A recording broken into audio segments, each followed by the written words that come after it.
I think most people have mischaracterized the true cost of corruption. I don't think the true cost of corruption, rather let me say it differently, I don't think the most expensive line item in the cost of corruption, right, is what it's done to the economy.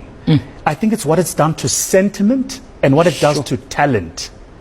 In other words, when you corrupt a system, those less deserving get opportunities to which they are not deserving. Entitled. The problem is that those who are deserving pick up a little green document called a passport.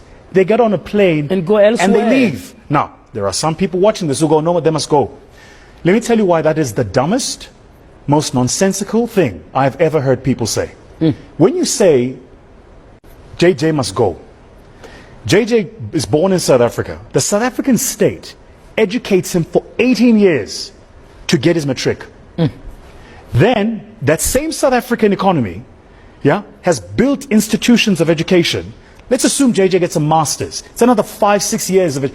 24 years invested, and you're going to say he must just go. Yeah. Like because you're just flushing that investment down the drain. And so, what's happened now, if it's not the semigration to the Western Cape, that's a separate conversation altogether. It's the proper immigration. The number of South Africans who have sat in this chair living in Canada today would alarm you. The number who've moved to Australia would alarm you. The number I bump into, or neighbors of mine in the Middle East, will alarm you. Right? Because what talent does, when you distort this thing about effort versus reward, is talent goes where it will be rewarded. My goodness. It doesn't have to put up with the nonsense. It gets on a plane and it leaves. Now, the director says going overseas. That's on my own.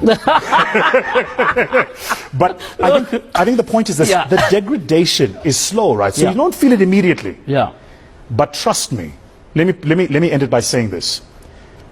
If you looked at the top 100 investment bankers in Wall Street today, you'd find a healthy percentage of them are Nigerians. The top brain surgeons in the world today, healthy percentage of them Nigerians. The top investment banking lawyers in the world today, healthy percentage of them Nigerians. What does that tell you?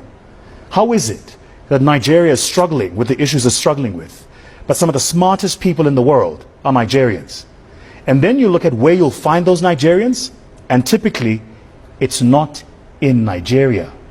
It means you've got this incredible base of talent whose skills, competence and abilities are being harvested by another economy and not their economy of birth. So I want to say this to all South Africans. If you want to destroy this economy, let the talent leave.